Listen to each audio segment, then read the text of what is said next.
Good morning, children. This is Shwebal sir speaking. Children, we have been dealing with a chapter, Understanding Quadrilaterals, and we have done almost all the questions of question number 1, 2, 3, 4, and 5. 6 also, children. So, like here in this video, I'm gonna explain about some very important question, and the questions, which questions I'll be explaining right now, that will contain almost the entire concept of understanding quadrilaterals, means almost every properties of parallelogram. So children, let us talk about a question from this exercise 3.4.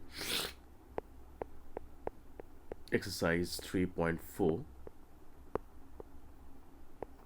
that question is about, there is a parallelogram, name of the parallelogram is HOPE. HOP and E. So in this parallelogram, H and P, HP is a diagonal. Fine.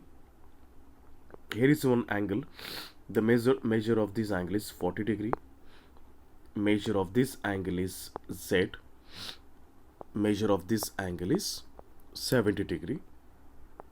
This is Y and this is X.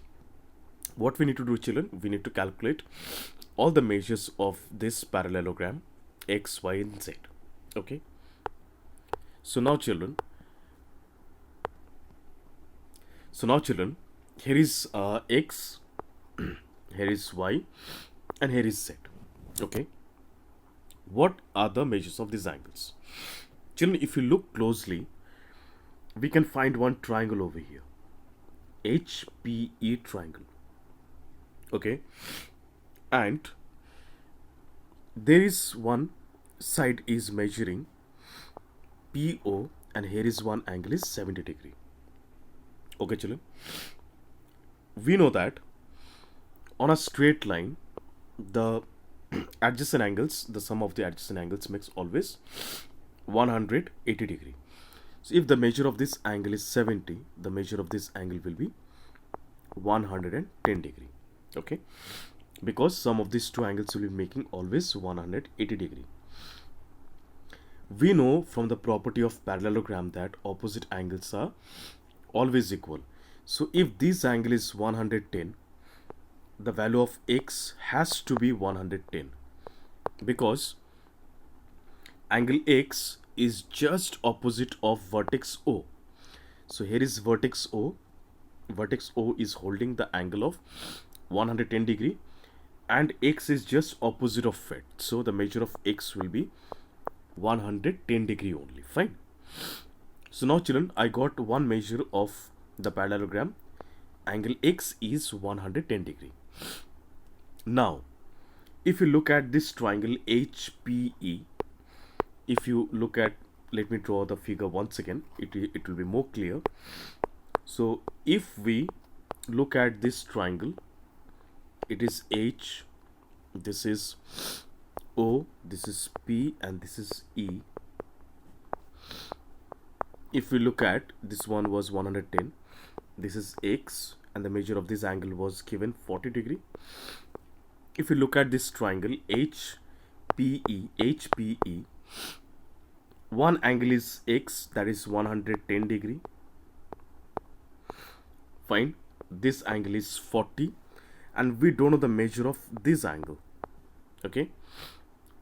So children, we know that according to the rules of triangle, sum of all the angles of a triangle is 180 degree.